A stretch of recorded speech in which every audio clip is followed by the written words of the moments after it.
Bom dia a todos.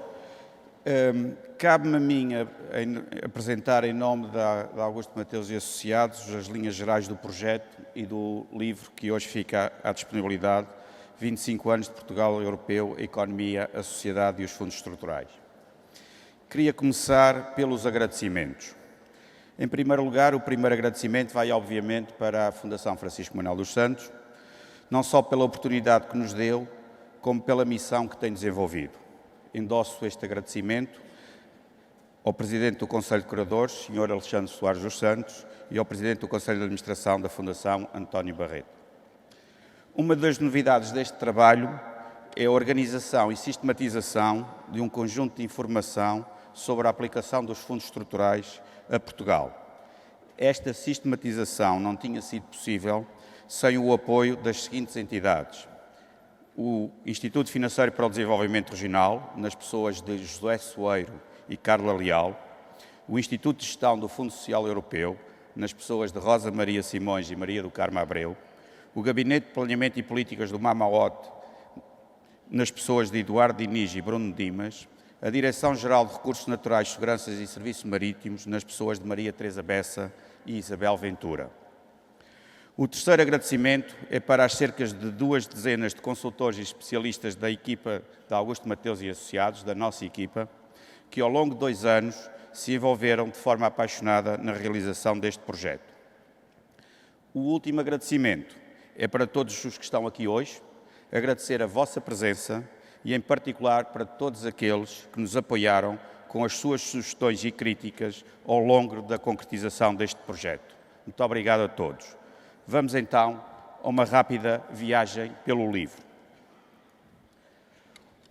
O projeto nasceu com objetivos relativamente precisos, ou seja, compreender as transformações na economia e na sociedade ao longo dos 25 anos da União Europeia. Tratava-se de procurar recolher, tratar, organizar e disponibilizar informação que permitisse refletir sobre as transformações que foram ocorrendo na nossa sociedade e na nossa economia. Pretendíamos também ter a ambição, que começa provavelmente hoje, de conseguir gerar um debate alargado e aprofundado, aberto e plural, sobre os caminhos que se colocam ao nosso país no próximo futuro.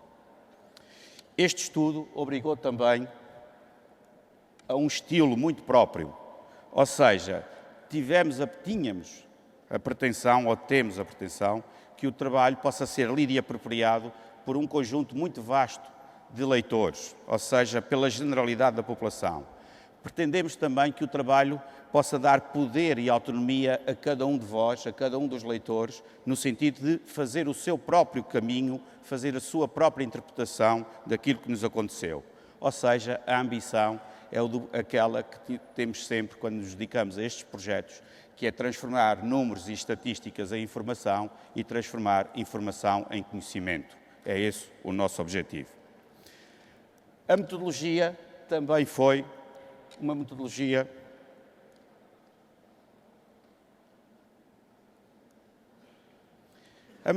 também, de alguma maneira, tivemos que fazer algumas opções.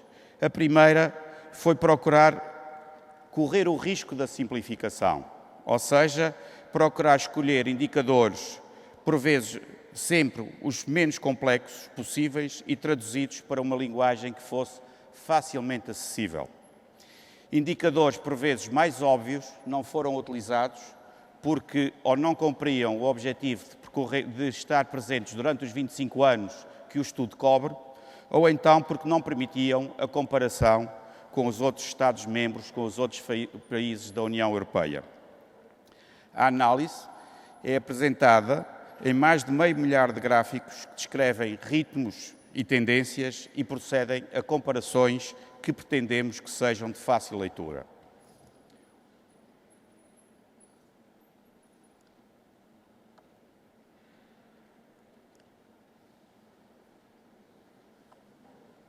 O estudo é apresentado em 4 partes. O livro corresponde também a esta estrutura de ser apresentado em 4 partes.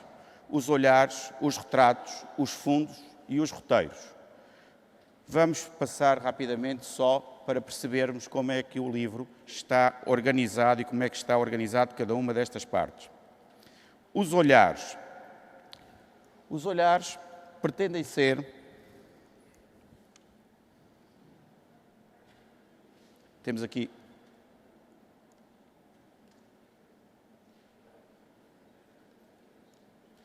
Os olhares pretendem ser pequenos filmes de leitura e interpretação de domínios de análise da realidade portuguesa, ou seja, o filme da evolução da economia e da sociedade, da sua dinâmica interna, da sua comparação com a média da União Europeia, do posicionamento de Portugal no conjunto dos 27 Estados-membros. A construção de cada olhar, para facilitar a leitura e a interpretação, obedece a uma estrutura relativamente homogénea e sempre presente nos 50 olhares. Temos 25 olhares sobre a economia, que vão desde o nível de vida e a convergência real à produtividade, passando pela balança externa, pela inovação, pela posição competitiva, pela dívida, pela despesa pública, a outros 25 olhares mais centrados sobre a sociedade, em que as questões da cidade e do povoamento, da coesão territorial, da sociedade de informação, do lazer e da cultura estão presentes. Como é que é a estrutura de cada um destes olhares? Todos os olhares iniciam-se com 3 gráficos com o mesmo tipo de estrutura. O primeiro, de que têm ali um exemplo, procura situar o fenómeno em Portugal ao longo de 25 anos, ao longo dos 25 anos da adesão da União Europeia. O segundo,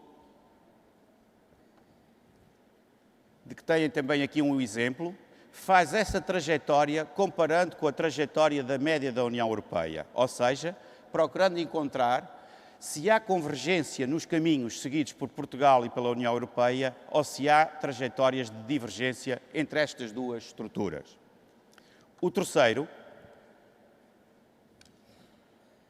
tenta colocar em cada um destes filmes a posição de Portugal no ranking dos 27 países europeus.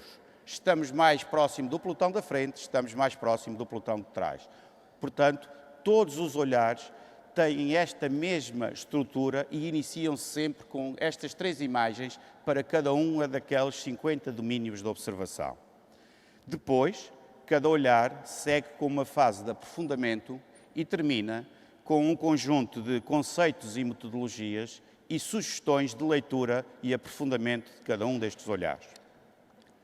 A segunda parte do livro é dedicada àquilo que nós designamos como os retratos, ou seja, é isso mesmo, é no fundo procurar encontrar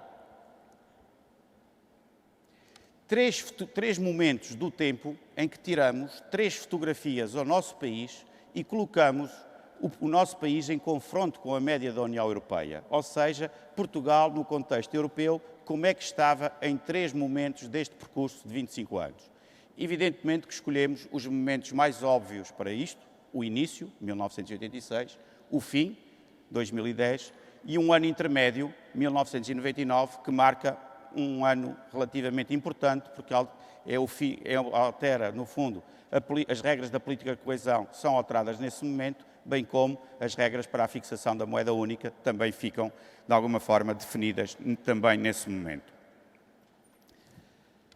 Só um pequeno exemplo, cada um dos 50 olhares é, de alguma forma, transposto para esta fotografia através de um conjunto de gráficos que nós pretendemos que sejam relativamente simples e que, por exemplo, se pegarmos ali na segunda coluna, na vertical, onde temos a produtividade, podemos ver que em 1986 Portugal tinha uma produtividade que era 31% da média da União Europeia, que essa mesma produtividade passa para, em 1999, para 48% da média da União Europeia e termina em 2010 com um caminho que é um pouco mais de metade da produtividade da média da União Europeia, ou seja, 55%.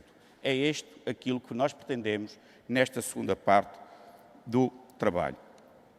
A terceira parte do trabalho é dedicada aos fundos, ou seja, pretendemos nesta parte fazer, de alguma maneira, a contextualização da política de coesão na União Europeia, os seus objetivos, os seus recursos financeiros e tentar fazer um levantamento dos fundos estruturais em Portugal. Foi uma parte difícil, foi uma parte que, de alguma maneira, só foi conseguida ser desenvolvida com o apoio das entidades que comecei por referir no início. E gostava também de deixar a ideia de que, ao fazermos este levantamento, percebemos o que aconteceu ao nosso país. Nós começámos o levantamento, sobretudo, indo consultar muitas bibliotecas e muitos documentos em papel e terminámos a consultar ótimas bases de dados, ótimos sistemas de informação para os anos mais recentes. E isso dá muito também a ideia do que aconteceu neste contexto de 25 anos que aqui são retratados no exemplo. A última parte, nesta parte, a informação é apresentada de forma muito diversa, de forma que, com certeza, vai ser muito apelativa, vida esta manhã, em termos de órgãos de comunicação social. Penso que há dois valores que podemos, talvez, também trazer aqui para cima da mesa.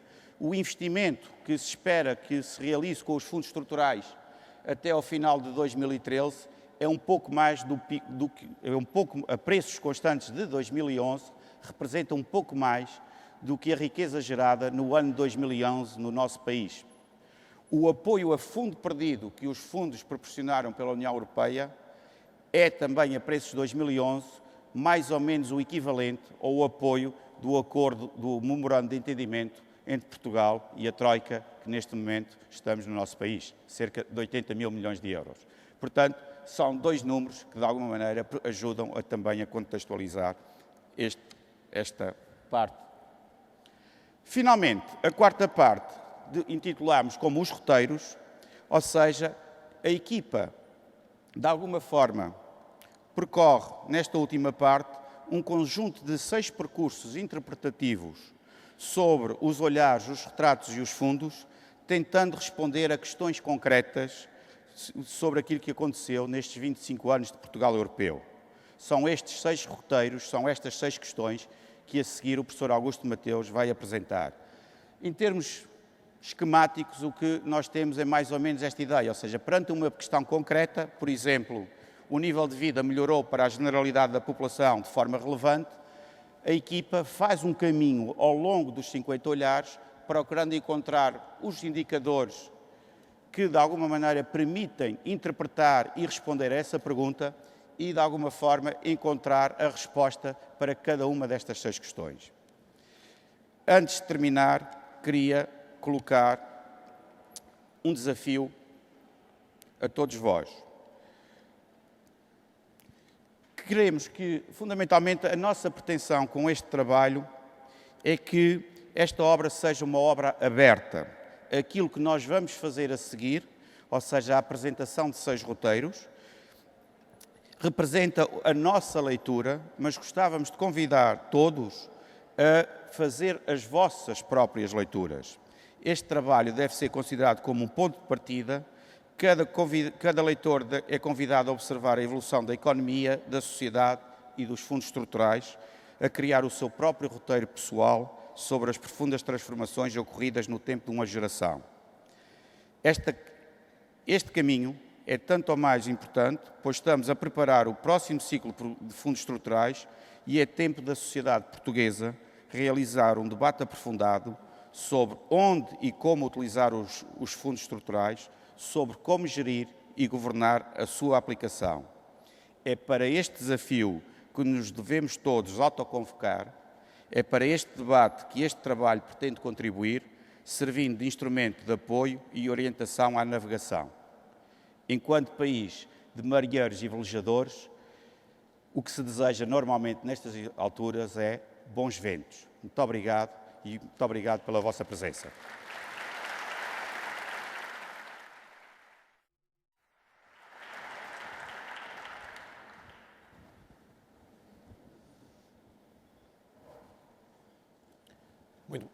Muito bom dia a todos. Deixem-me saudar a presença do Governo, através do Sr. Secretário de Estado, saudar a Fundação Francisco Manuel dos Santos e todos os seus rostos, felizmente múltiplos, diversos, que foram fundamentais para que este trabalho pudesse existir e, sobretudo, ter a hipótese de ser aquilo que se pretende, que é o ponto de partida que o Paulo Madruga acabou de evocar. Verdadeiramente o que se passou é um bom ensinamento para aquilo que é o que nós podemos fazer com sucesso, que é afetividade, que é convergência, que é cumplicidade, que é facilidade do ponto de vista de trabalhar. E, portanto, a parceria que podemos estabelecer com a Fundação Francisco Manuel dos Santos é, do nosso ponto de vista, uma parceria exemplar e não temos outra coisa a dizer que não seja a de estarmos também agradecidos pelas condições que nos foram criadas para podermos fazer este trabalho e o apoio que está a ser dado para que ele possa ser conhecido e divulgado na sociedade portuguesa. Apesar das múltiplas referências ao meu nome, este trabalho é um trabalho coletivo, é um trabalho de muitas pessoas e é, sobretudo, o trabalho de uma equipa que corresponde muito a motivações pessoais. Toda a minha vida conciliei a minha presença na universidade e na investigação com a presença na vida real, na consultoria e sempre procurei criar equipas de trabalho que pudessem tornar a ciência simples, torná-la útil e fazê-la chegar o mais longo possível. Este foi também um trabalho de colaboração entre muitas pessoas, não vou enunciar os seus nomes, cada um deles sabe a quem me estou a referir, não precisam dessa notoriedade, mas é obviamente um trabalho coletivo, a minha função foi dinamizá-lo, coordená-lo e obviamente ser o principal responsável naquilo que é menos agradável, na aceitação da crítica, no reconhecimento dos erros e nas limitações que todo o trabalho humano tem. No tempo que me dão, que é, penso eu, suficiente, vou procurar entusiasmar-vos a fazer o caminho que nós gostaríamos que fizessem. O momento que nós vivemos é um momento muito particular. Vivemos tempos muito difíceis, temos uma crise financeira profundíssima no Estado português e temos uma crise da construção e da governação europeia. Nada de novo. Temos mesmo uma sociedade que perdeu confiança em si própria, que não se concentra na construção do futuro, que se concentra mais nas suas dificuldades, nas suas atrapalhações. E nestes momentos, nós só conseguimos superá-los com base em três coisas essenciais. Com base em inteligência e conhecimento, e não com base em outras coisas, do smart que está na moda à escala europeia e que é difícil de dar um grande conteúdo, nem da arte de convencer as pessoas a moderarem em democracia as suas ambições e as suas expectativas, e muito menos dos expedientes que prolongam esta atrapalhação. Mas, obviamente, talvez aqui o mote da discussão que nós vamos fazendo por toda a Europa entre o nosso gosto de termos uma Alemanha europeia e o nosso desgosto ou menor gosto de podermos vir a ter uma Europa alemã, isto que é discutido, e muitas vezes são mais aqueles que falam disto que promovem essa Europa alemã, quando, por exemplo, acham que o essencial para o crescimento económico em Portugal é uma maior abertura ao crescimento na Alemanha. O crescimento económico em Portugal derivará do investimento produtivo que nós fomos capazes de fazer no nosso país, mas não a pensar no nosso país nem nas nossas regiões, a pensar no mundo e nas oportunidades que o mundo e a Constituição Europeia nos dão para podermos desenvolver o nosso país, as nossas regiões, as nossas famílias e nós próprios. E, portanto, neste momento, este estudo que visa é essencialmente poder fazer um balanço rigoroso daquilo que podia ter sido outra coisa, mas é, como nós concluímos na nossa análise, um semifalhanço, um semi-sucesso e um semifalhanço. Fizemos coisas muito bem feitas, fizemos coisas que mudaram a face do nosso país, vivemos hoje melhor do que vivíamos em 1986, mas cansámo-nos a meio do caminho, perdemos força, perdemos velocidade e vivemos hoje uma situação em que, no essencial, estamos, espero eu, a descobrir que verdadeiramente o sucesso de um país, o sucesso de uma empresa, o sucesso de uma pessoa não é o sucesso, é o que se faz com o sucesso. O sucesso de uma empresa não é ter lucro, é usar bem o lucro que teve. O sucesso de um país não é, digamos, limitar-se a crescer, é usar bem aquilo que são os resultados desse crescimento. E não é indiferente do ponto de vista estratégico pensar prioritariamente no futuro ou pensar prioritariamente no presente. A principal explicação que este estudo encerra para tentar explicar o semifracasso é, obviamente, do ponto de vista objetivo, do ponto de vista real, não do ponto de vista do discurso, uma quase total concentração no presente, naquilo que foi a tentativa de aproveitar os avanços que a integração plena de Portugal na União Europeia veio trazer. Nomeadamente, aquilo que foi, a meio dos anos 90, a descida radical de preços e taxas de juros que tornaram o crédito abundante e barato, com o início da emergência dos países que hoje em todo o mundo se industrializam, crescem, desenvolvem-se, criando, como sabem, uma economia mundial que, começando por ser assinalada como uma economia a duas velocidades, hoje é uma economia a muitas velocidades.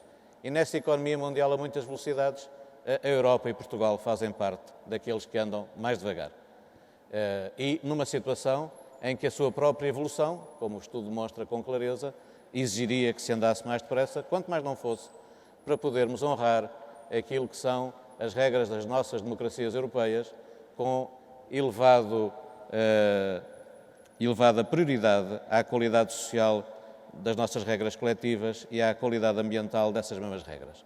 Com as tendências demográficas, com as alterações climáticas, com o que aprendemos sobre como ligar a economia com o ambiente, nós temos hoje a necessidade de crescer bastante mais do que estamos a crescer. Desaprendemos de poder crescer para satisfazer as expectativas da população e vamos lentamente destruindo, também na Europa e em Portugal, muito daquilo que fomos capazes de construir em termos daquilo que é absolutamente fundamental, que é ter sociedades, digamos, de direito, sociedades de regras coletivas, inteligentes e aceites, que unem gerações, que estabelecem a colaboração entre os que têm à volta de 20, à volta de 30 e tal ou 40, à volta de 60 ou 60 e tal, ou 50 e tal, e em vez de fazermos isso, estamos obviamente a criar situações para que aqueles que são mais novos discordem dos que são mais velhos, e os que são mais velhos discordem dos que são mais novos, e os que estão na meia-idade discordem de ambos, do ponto de vista daquilo que são os nossos principais desafios. Eu vou, portanto, procurar responder às 6 questões que nós pensamos que podiam ser os melhores exemplos para estabelecer a utilização deste trabalho. É a nossa resposta e o que nós queremos é que existam muitas respostas e, sobretudo, que possa existir uma convergência de respostas na sociedade civil. Tudo isto que estamos a falar é demasiado importante para ser deixado apenas nas mãos de responsáveis políticos, apenas na mão de responsáveis empresariais. Até porque, balanço pessoal meu, descolonizamos, desenvolvemos, mas não fomos capazes de tornar o país menos corporativo. Continuamos com um país extremamente corporativo, extremamente focalizado em interesses estabelecidos que dependem excessivamente daquilo que o Estado faz ou deixa de fazer. E o futuro do nosso país, a superação da crise que nós temos pela frente e que podemos fazer, tudo o que eu aqui criticar do passado é na lógica de que acredito na possibilidade e acredito com toda a força na possibilidade de superarmos na Europa e em Portugal a nossa crise, vai no sentido de tentar, como já foi dito pela coordenadora destas conferências, tentar que a sociedade civil em Portugal se desenvolva e assuma o seu papel e as suas responsabilidades. A minha visão é que para a democracia e para os problemas da democracia a solução é mais democracia, para a globalização e os problemas da globalização a solução é mais globalização e para os problemas da Europa a solução é mais Europa. Mas dito isto, a Europa tem que ser capaz de resolver os problemas, de articular o alargamento com o aprofundamento e não está a ser capaz. Tem que ser capaz de gerir melhor os instrumentos de política e de política económica que soube criar e tem que ser capaz de renovar a sua política de coesão, a sua política de comércio internacional, a sua política de concorrência, enfim, todas as suas políticas. Mas a primeira pergunta, que é aquela que tem que ver melhoramos, têm, obviamente, uma visão clara.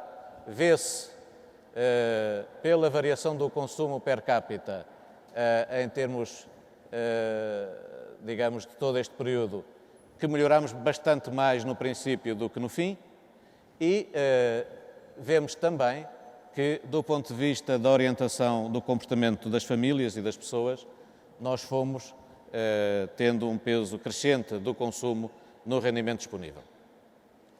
Basicamente, os indicadores são claríssimos, o país modernizou-se, não tínhamos praticamente um único centro comercial, temos mais de 3 milhões de metros quadrados em centros comerciais, não tínhamos distribuição moderna, temos hoje distribuição moderna, temos distribuição especializada, temos consumidores equipados, temos níveis de equipamento nas nossas casas extremamente elevados, resolvemos as necessidades básicas no essencial, há ainda pequenas coisas a fazer, mas no essencial o país tornou-se, neste crescimento do consumo, nesta melhoria do nível de vida, tornou-se bastante mais igual ou bastante menos desigual e, portanto, são indicadores muito importantes. Ainda não foi dito, para a leitura do estudo, cá embaixo, acinzento nos anos, estão momentos-chave de todo o processo. A criação do mercado interno europeu, a moeda única, a entrada efetiva em funcionamento do euro, tal como as pessoas normais o viram quando os escudos que já eram euros passaram a ser substituídos por euros, e o alargamento a 25 e a 27. Do ponto de vista da comparação, e este é um ponto-chave, nós não nos podemos comparar connosco próprios. Quando se perguntam porque é que certas regiões portuguesas não se desenvolveram, basicamente porque tentaram corrigir as assimetrias em relação ao país e não em relação à sua Europa e não em relação ao seu mundo. Quando nós não usamos os referenciais certos, quando o referencial é apenas Lisboa, nós vamos falhar. Para que os espaços notáveis que nós temos em Portugal para o turismo e espaço rural se poderem desenvolver, a comparação não é com Lisboa. A comparação é com os outros espaços notáveis que existem na Europa e no mundo em matéria de turismo e espaço rural.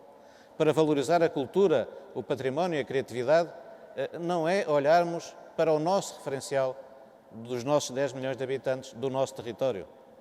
Podemos mesmo dizer, em Portugal, que a 100 km do oceano somos interior. Mistério. Não conheço nenhum país do mundo que a 100 km do oceano seja interior. E, portanto, são bons exemplos de que esta comparação é muito útil para percebermos que o que o mundo nos exige é sermos capazes de honrar a nossa história, de melhorarmos em relação à nossa trajetória, mas sermos capazes de ter um papel ativo nesse mundo e nessa transformação e, portanto, compararmos com os outros. Enfim, vê-se claramente o que aconteceu e vê-se, sobretudo, que é na transição para o século XXI que estas coisas aceleram.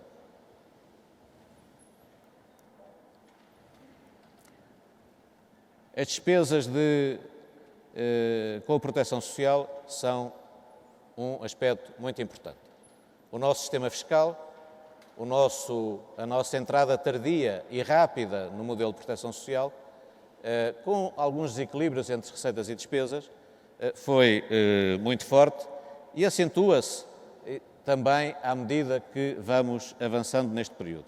E, fundamentalmente aqui, convém ter a noção de que isto contribuiu muito para a redução das desigualdades e contribuiu para a coesão social e territorial, porque isto foi feito com uma distribuição por todo o país. No entanto, sem sustentabilidade, sem cuidarmos de que o que estávamos a fazer pudesse durar 10, 20, 30, 40 anos.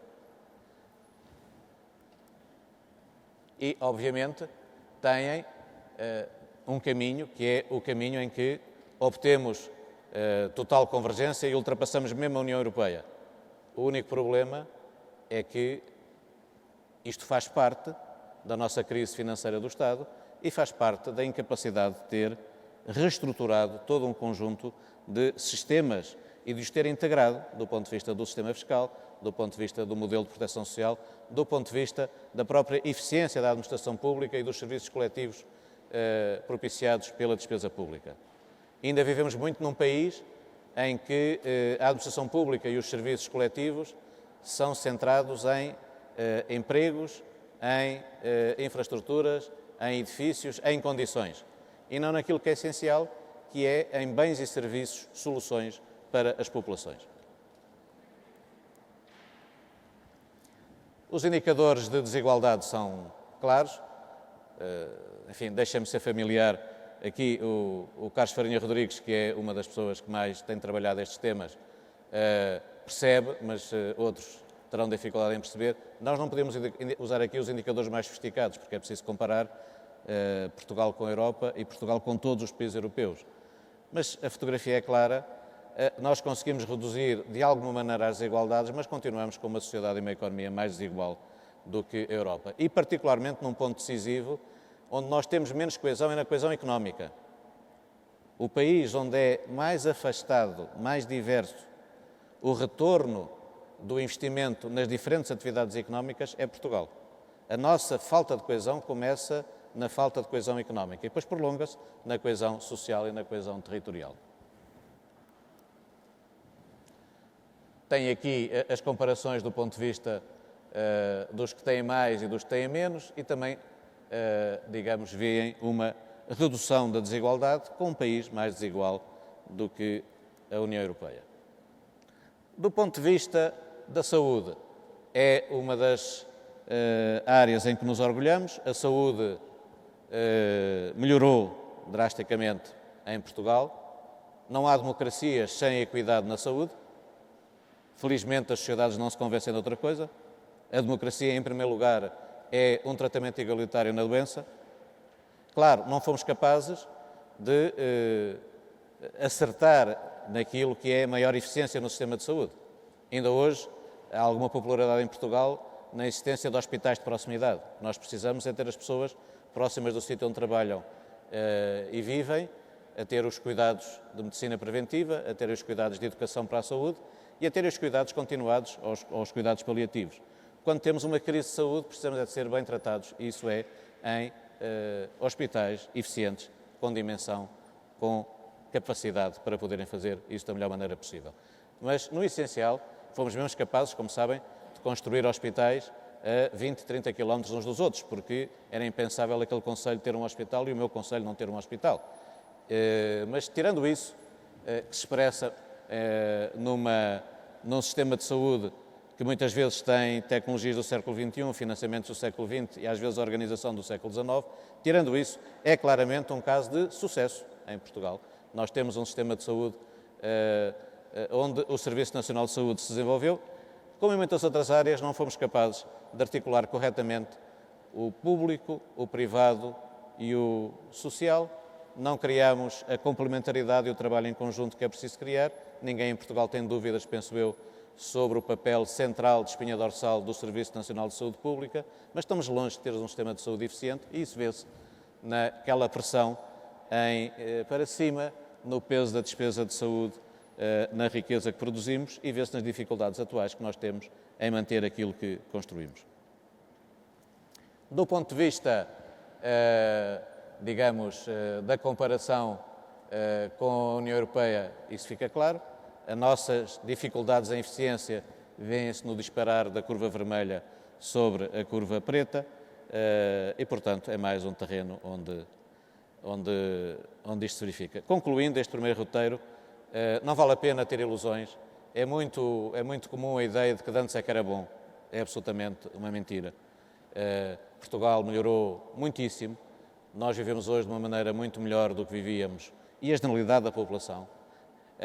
A crise e a forma como ela está a ser gerida tem, obviamente, criado uma nova desigualdade e há hoje muitas pessoas em Portugal com dificuldades, mas no essencial este balanço tem que ser um balanço, uma melhoria significativa das condições de vida dos portugueses, do seu nível de vida, infelizmente, na minha opinião, excessivo. Deveríamos ter utilizado menos as possibilidades de endividamento para cuidarmos do nosso presente. Devíamos ter usado muito mais as possibilidades de endividamento para investir com retorno no nosso próprio futuro. E hoje temos um país fortemente endividado e temos um país que fez infraestruturas a mais, que duplicou infraestruturas, que não tem dinheiro para manter muitas das infraestruturas que fez. Temos, por exemplo, uma ótima cobertura de piscinas por todo o país. Parece que eventualmente o clima nos vai ajudar e, portanto, não vamos ter um verão tão quente, porque se tivéssemos um verão quente, uma parte dessas piscinas não abriria porque não há dinheiro para as manter. E, portanto, de alguma maneira, este processo é um processo em que as melhorias são claras, mas o caminho que nos conduziu a essas melhorias está esgotado. Não é possível visualizar um Portugal que progride no seu desenvolvimento económico e social, que aprofunda para a esmagadora maioria da população, para toda a população, o progresso, se não for um país capaz de ser mais competitivo, capaz de criar mais riqueza. Ninguém vai criar a riqueza por nós. E o semifalhanço que tudo isto representa é uma geração não chegou para sairmos da situação de coesão. E mesmo algumas das regiões mais notáveis de Portugal e com mais futuro, como é a região do Norte, têm uma situação, do ponto de vista de criação de riqueza, absolutamente inaceitável do ponto de vista do seu potencial. E ao contrário do que tendemos a fazer, a região Norte não tem ela um problema. Portugal tem um problema por desaproveitar aquilo que é o potencial da sua região Norte. Não são os estaleiros de Viana do Castelo que têm um problema, ou a cidade de Viana do Castelo. É Portugal que tem um problema por querer ser um país que explora o mar e não é capaz de manter uma atividade competitiva de construção naval. Felizmente, a reparação naval vai mantendo, porque houve boas políticas e porque houve coragem de fazer coisas que não eram populares na altura. A segunda questão é esta. Tem muito que ver connosco, tem muito que ver de onde vimos, para onde queremos ir. Esta segunda é mais em cheio. Comparemos-nos com a Europa. De alguma maneira, como sabem, usou-se muito na altura a ideia de que Portugal ia apanhar o comboio da Europa. Politicamente, os principais responsáveis, e particularmente quem em nosso nome subscreveu o acordo de entrada do Dr. Mário Soares, tinham sido muito claros do ponto de vista do papel político da integração europeia. A Marina também já o evocou. A Europa, como todos sabemos, é não um projeto económico, é em primeiro lugar um projeto de paz, é um projeto social. Só para ser de paz e social é que é económico, do ponto de vista de criar as bases para consolidar isso. Mas a nossa entrada na União Europeia fez exatamente para consolidar a nossa democracia recente e para poder permitir um maior desenvolvimento. E, portanto, na altura, a expressão foi apanhar o comboio europeu. E este balanço que nós podemos fazer é de que esse comboio foi apanhado facilmente. Entramos bem no comboio. Só que depois, o comboio não era o que nós pensávamos. O comboio ganhou carruagens, ganhou muito mais carruagens. Os lugares nas carruagens eram mais difíceis de entender. E a própria viagem não era bem para onde se pensava que era. A viagem não era tão simples, era bem mais complexa. E foi-se tornando cada vez mais complexa.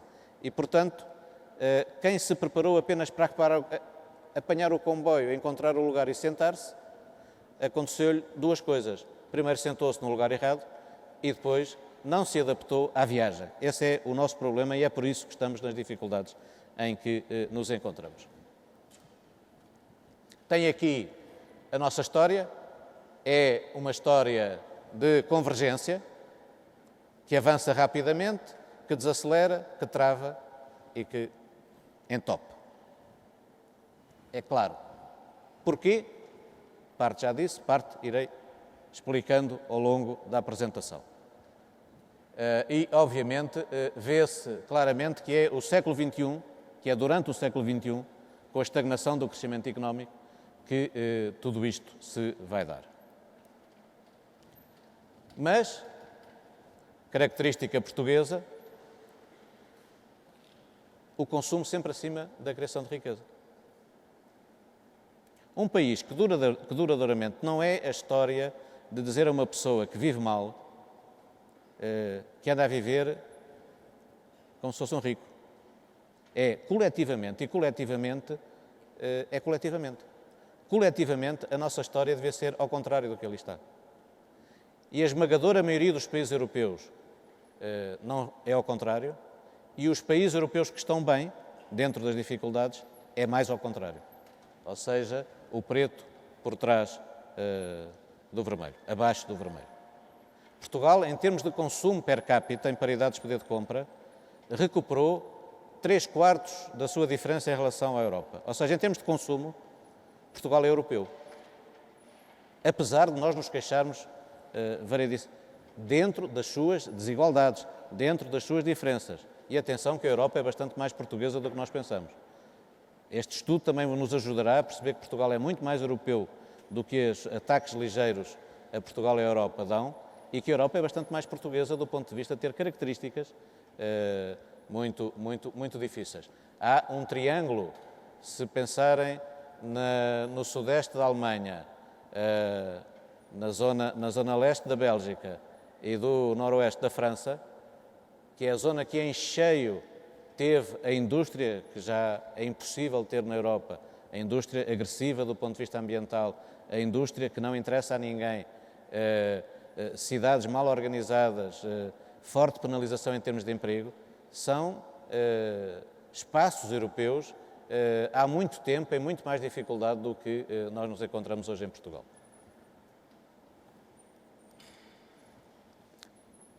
E, obviamente, o mundo trouxe isto. De repente, a inflação tornou-se inexpressiva e os juros tornaram-se inexpressivos. E o que não era possível passou a ser possível. Tal como a Europa só pode sair da sua crise quando perceber que quem tem uma moeda forte é para investir e não para consumir. Um euro forte não é para que o iPad seja mais barato. Um euro forte é para que seja mais fácil investir nos Estados Unidos, no Chile, na Argentina, na China, em Hong Kong. Um país, uma zona de moeda forte, é uma zona de forte investimento internacional ou não sabe o que está a fazer. Quem tem acesso a crédito abundante e barato, não se esqueçam que a taxa de poupança na China global é de quase 50%, não tem qualquer semelhança com o resto do mundo. Quem tem essa realidade, obviamente, pode fazer duas coisas. Ou arrojadamente, com inteligência e capacidade, cria futuro, ou saboreia o presente. Portugal optou por saborear o presente. Não tem grande mal. Consegue-se perceber porquê. Tanto tempo é que não.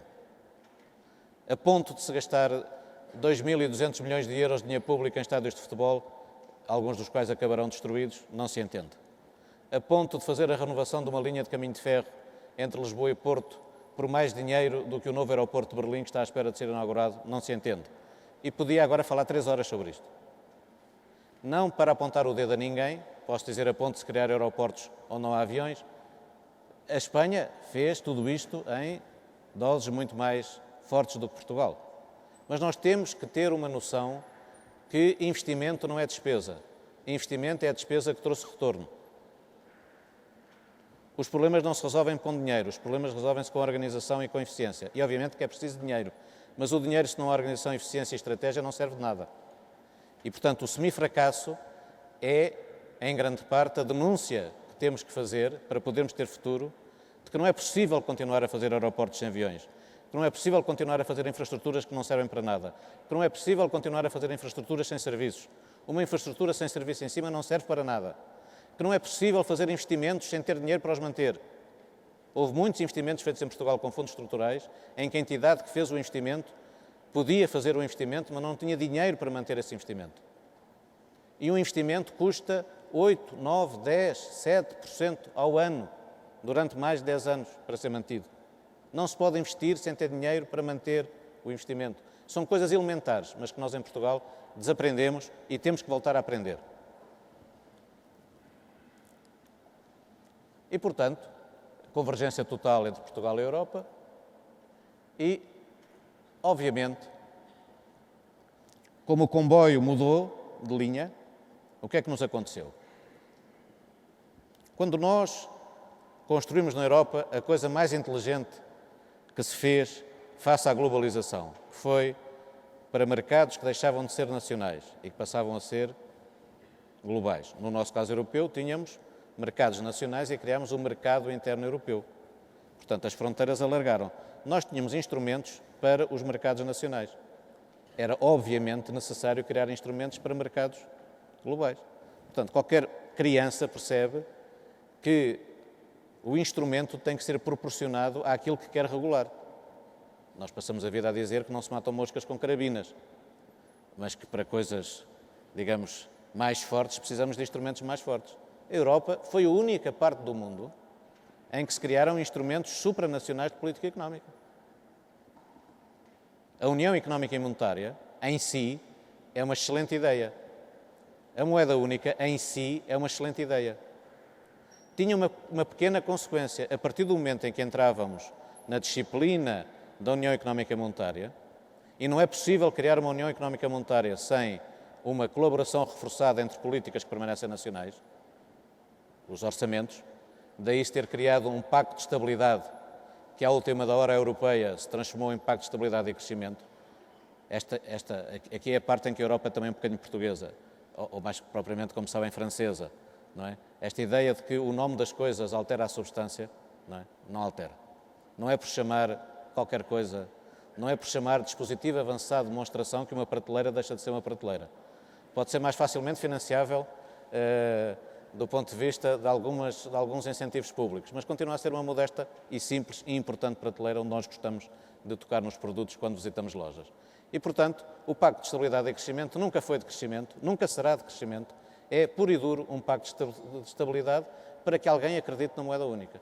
E, portanto, facilmente se percebe que o que nos está a acontecer no desemprego, a volta, Portugal sempre foi um país com mais inflação e com menos desemprego, é hoje um país com menos inflação e mais desemprego. Isto tem que ver com a alteração do regime macroeconómico na Europa.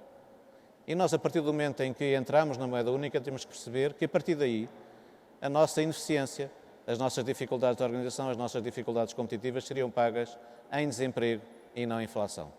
E teriam que ser corrigidas com produtividade e não com desvalorização.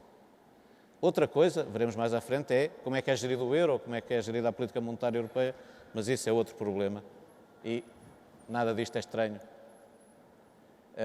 Tem aqui o que eu acabei de dizer, portanto, o preto a ser ultrapassado pelo vermelho, a taxa de desemprego na União Europeia sempre mais elevada que em Portugal e agora a inversão da situação. Têm, do ponto de vista da educação, enfim, os números são simples. Nós fizemos um grande esforço de democratização do ensino, trouxemos muita gente para o sistema educativo, mas feita a revolução da quantidade, e bem, não fizemos tão bem, para ser simpático, a revolução da qualidade. E, portanto, sobretudo, achamos que podíamos descansar, como se todo o mundo não tivesse a melhorar do ponto de vista de usar a educação como um fator de progresso e desenvolvimento. E, portanto, é o terreno em que nunca podemos descansar, é o terreno em que é preciso estar sempre a trabalhar. Nunca podemos descansar na educação, porque a educação é, no fundo, o que faz a liberdade e a liberdade é o que faz a democracia e o progresso. Veem aqui como Portugal se deixou atrasar em relação à União Europeia, de como, sendo um país pequeno, do ponto de vista do que conta hoje no mundo, somos um país mais pequeno, porque verdadeiramente com as condições básicas de educação para o mundo em que vivemos, nós não temos 5 milhões de pessoas em população ativa, temos pouco mais de 1 milhão. E, portanto, somos um país muito pequeno do ponto de vista das condições básicas em educação para podermos ser competitivos. E esse é um esforço colossal que nós devíamos fazer de uma forma muito aberta, de uma forma em que pegássemos nos instrumentos que estão disponíveis para fazermos coisas verdadeiras e não para fazermos como o Pacto de Estabilidade e Crescimento. Nós não nos devíamos focalizar tanto em certificados, devíamos focalizar em substância, em conteúdo, em competências. Depois logo se certificam. Certificar o que não tem substância não ajuda rigorosamente nada, nem sequer as estatísticas. As empresas tornaram-se mais competitivas e aproveitaram as oportunidades do mercado interno europeu e da globalização. A história é simples. Muitas andorinhas sem primavera. Não é correto não perceber que mudou, o mundo empresarial em Portugal mudou muitíssimo. Que há hoje empresas muito bem organizadas. Empresas grandes, empresas pequenas, empresas médias. Médias grandes, médias pequenas. Outra das taras europeias é a ideia de que eu posso ter incentivos para as pequenas e médias empresas. Não posso ter para as grandes, devo ter para as pequenas e médias. Incentivos pelo tamanho, acabaríamos, se calhar, a dar incentivos a pessoas como eu, com menos de 1,70 m, e a não dar a outras como o João Salgueiro, por exemplo, que está ali, que é um bocado maior que eu, não é? Não faz sentido. Nós devemos dar incentivos a quem pode ajudar a fazer progresso, a quem pode ajudar. Uma pequena ou média empresa, porque é pequena, não merece incentivos. Ela o que merece é que o país se preocupe em pôr à sua disposição tudo aquilo que o país vai fazendo. A informação, o software que o domínio público está disponível, informação permanente sobre tecnologias, sobre soluções, sobre mercados. As agências públicas é para isso que servem, não propriamente para se atulharem de burocracia. Há pessoas excepcionais na administração pública portuguesa, pessoas de enorme competência, atafolhadas de burocracia, é que ninguém liga nenhuma, que postas a trabalhar ao serviço da nossa economia e da nossa competitividade, dariam resultados imediatos. São muitos daqueles a quem agradecemos e muitos a quem não agradecemos porque não trabalharam diretamente connosco. Portanto, o nosso problema não é de escassez de capital humano. O nosso problema é de debilidade das nossas organizações, de debilidade dos nossos modelos.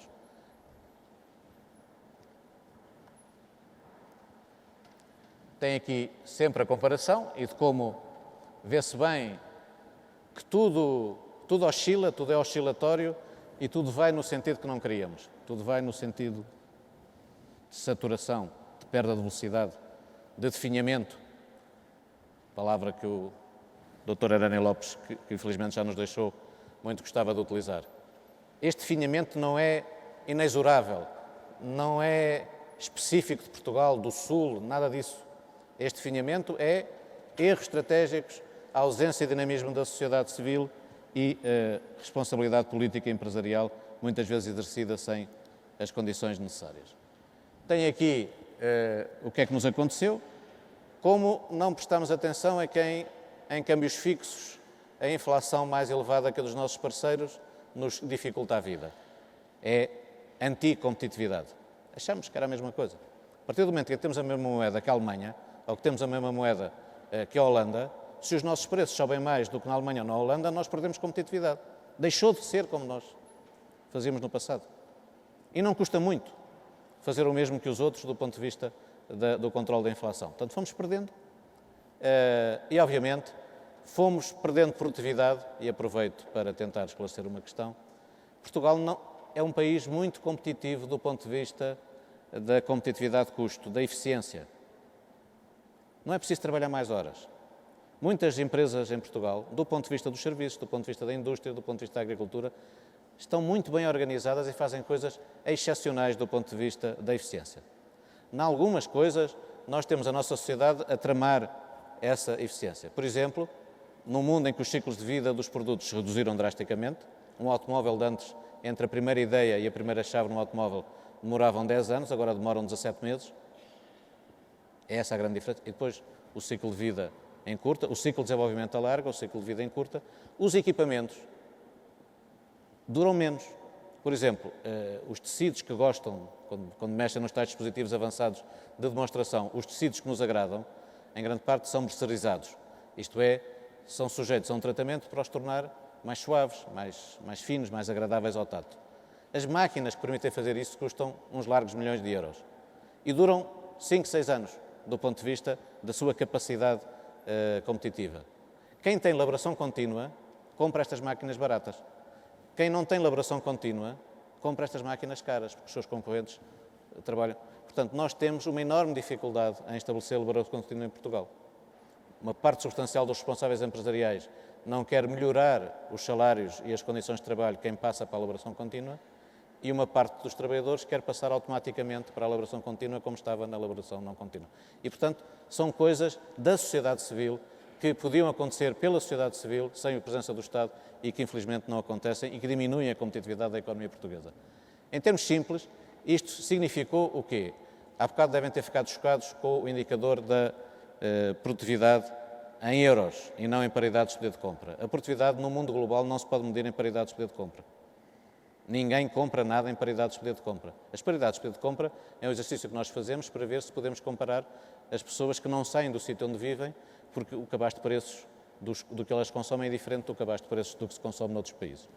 E, portanto, em paridades de poder de compra, as coisas são apenas para o nível de vida. Do ponto de vista da produtividade, esses 33%, na altura, eram muito atrativos, porque o nível de salários em Portugal ainda era mais baixo que o nível da produtividade. Agora não.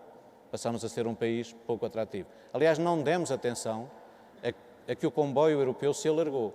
E se alargou para países como a Bulgária, que tem um salário mínimo de 140 euros, como a Roménia, que tem um salário mínimo de 170 euros, ou como a República Checa, que tem um salário mínimo pouco maior que metade do português. E países com níveis de educação da sua população muito superiores ao nosso.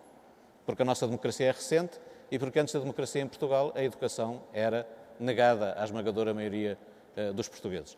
E essa situação é uma situação de que nos distraímos e passamos do país com os salários mais baixos na União Europeia para um país com salários relativamente elevados no contexto da União Europeia. Nada mudou em Portugal, tudo mudou em Portugal em função do que mudou na União Europeia e no mundo. Tem aqui, do ponto de vista da rendibilidade, das consequências. Obviamente, há empresas que conseguiram aumentar a sua rendibilidade, mas globalmente estas condições reduziram a rendibilidade. Ao reduzirem a rendibilidade, reduziram a capacidade de investimento das empresas, reduziram a sua capacidade de se capitalizarem, aumentaram as suas necessidades de crédito e, portanto, criaram condições de dificuldade que são óbvias para o desenvolvimento da nossa economia. E convém aqui ter uma noção do seguinte: nos mercados nós não compramos quantidades ou preços. Nós, nos mercados, funcionamos com valor. Uma empresa vende tantos milhões de euros. Tem uma determinada quantidade, tem um determinado preço. Estes indicadores que nós usamos são como microscópios, são coisas para nós vermos, mas a realidade não é o que o microscópio está a mostrar. O microscópio é apenas para melhorar o nosso olhar sobre a realidade. O que é que eu quero dizer com isto? A gestão dos preços, a gestão das quantidades depende muito da capacidade que nós temos de ser atrativos, de levar ao mercado produtos que são reconhecidos pelos consumidores. O país que mais fez baixar os seus preços relativos dentro da União Europeia foi a Alemanha. É o país que mais exporta e que mais valor cria, porque aumentou muitíssimo mais a quantidade exportada e vendida do que os preços baixaram.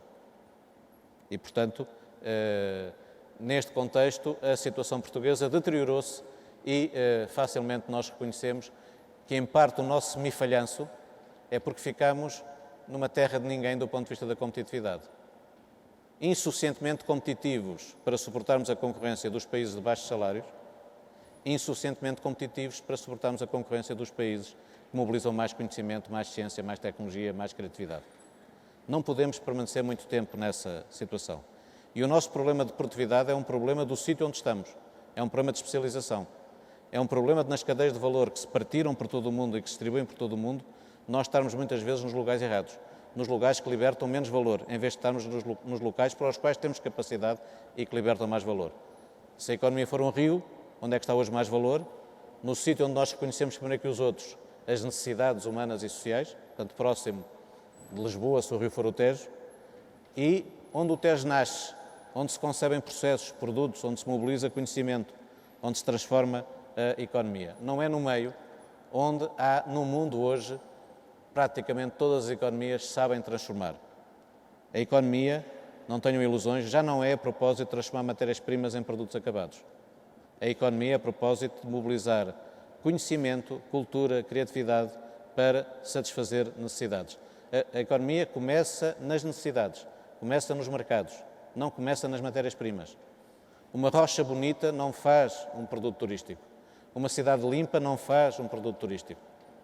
Um produto turístico é construído para fazer sonhar pessoas em todo o mundo, para virem ver essa rocha, para virem visitar essa cidade.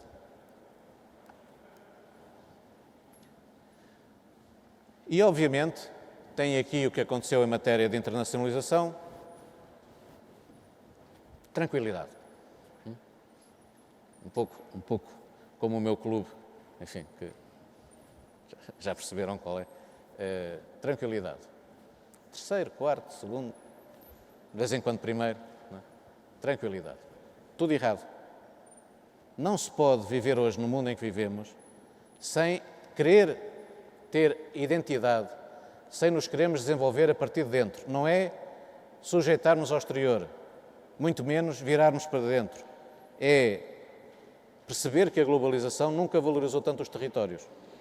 E quem tem identidade e quem tem passado tem sucesso na globalização, desde que honre a sua identidade e o seu passado. E, portanto, Portugal continuou dependente de importações. Metade das nossas exportações são exportação de importações. O conteúdo importado das nossas exportações ronda 49,5%. E, portanto, obviamente, a taxa de cobertura sempre baixa. Claro, na situação atual, nós temos uma taxa de cobertura muito alta porque não investimos e consumimos muito menos. Portanto, ninguém verdadeiramente pode querer esse modelo para melhorar a nossa inserção internacional. É um resultado da austeridade, é um resultado das dificuldades económicas do país. O nosso grande problema é não termos percebido, por exemplo, que a Suíça, país pequeno, faz tão bem 5 ou 6 coisas que consegue depois ir buscar a qualquer parte do mundo as coisas que não faz. E nós tentamos muitas vezes tentar fazer tudo. A ideia de distribuir o mal pelas aldeias, ter um bocadinho de tudo, não é? É absolutamente errado, estrategicamente inaceitável e conduzir-nos a esta situação de dificuldade em que estamos. Comparado com a União Europeia, vejam como um espaço enorme como a União Europeia é mais aberto do que Portugal. Não faz qualquer sentido. Os países mais pequenos têm que ser mais abertos para poderem ser mais desenvolvidos. É assim com a Suíça, é assim com a Áustria, é assim com Singapura, é assim com Hong Kong, é assim com a Finlândia, é assim com a Suécia, é assim com a Holanda, que sempre foi um território de passagem, ou com a Bélgica, não é? A Holanda, o que gosta é verdadeiramente que os seus parceiros europeus sejam grandes, para ela ser ainda maior. Nunca se preocupa com a força do vizinho do lado. Exatamente o contrário. E, obviamente, isto tinha que dar um déficit externo colossal. Alguns responsáveis económicos e políticos em Portugal alimentaram uma ilusão de que a entrada da moeda única tornava o déficit externo, digamos, uma coisa de segunda. Somos pequenitos, a zona euro é uma coisa grande e, portanto, desde que a gente ali vá bem posicionado a meio do chapéu de chuva, a coisa corre bem. Uma ilusão absoluta. E, portanto, país com déficits externos como o que Portugal tinha, obviamente, mais tarde ou mais cedo, poriam em causa aquilo que foi o olhar que se, com a construção do euro, se teve sobre eles do ponto de vista do risco que se corria ao ceder recursos para que esses países se desenvolvessem. E, portanto, a nossa crise atual é muito uma crise deste colossal déficit externo que fomos alimentando. E, obviamente, toda a diferença. Toda a diferença. Não tínhamos que andar tão próximo do preço, já, mas tínhamos que andar ao contrário do que andamos. Qualquer pessoa entende isso, não é preciso ser economista, basta ser cidadão e querer melhorar. Sustentabilidade, no essencial, um conjunto de indicadores. O país também mudou do ponto de vista das suas transformações, mas o que é que podem ver ali? Terceirizou-se, como todo o mundo, mas muito mais pelo lado dos serviços aos consumidores, dos serviços coletivos, do que pelos serviços às empresas. Hoje há um grande tema sobre a reindustrialização, que me causa dificuldade de entendimento. Se há qualquer coisa a fazer é ir para um futuro onde a capacidade industrial tenha um novo papel e não ir para o passado onde a capacidade industrial foi e já não voltará a ser um fator de progresso. A ideia da reindustrialização, sem mais, é querer ter uma indústria maior em economias mais pequenas e nós o que devemos ter é uma indústria diferente ao serviço de economias maiores, que é uma coisa completamente diferente. Hoje há indústria nos serviços, serviços na indústria. Quem está mais avançado na mobilização do conhecimento para a produção são certos setores agrícolas, certos produtos agrícolas e certos produtos industriais. A logística tomou conta do que antes era da agricultura e da indústria e dos serviços. Enfim, temos as marcas próprias proliferam na distribuição moderna, até que, digamos, também vão ter um caminho em que vão crescer e depois vão decrescer, porque depois vai perceber que uma nova colaboração entre a indústria e a distribuição vai ser mais interessante do que a relação que temos agora. Mas tudo isto são transformações que aconteceram em Portugal, muito centradas no Estado, muito centradas na coesão, muito centradas nos serviços às famílias e aos consumidores. Não tem mal nenhum, desde que seja sustentável. E, portanto, há certas coisas na vida que a gente faz ao longo de um tempo determinado. Não é? Uma educação superior completa não se faz nem num mês, nem num dia, nem num ano. faz em 5, 7 anos. Não se faz em 3. E, portanto, a competitividade não se constrói em 3 semanas, a reestruturação do emprego, de uma economia, não se faz, a não ser em processos longos.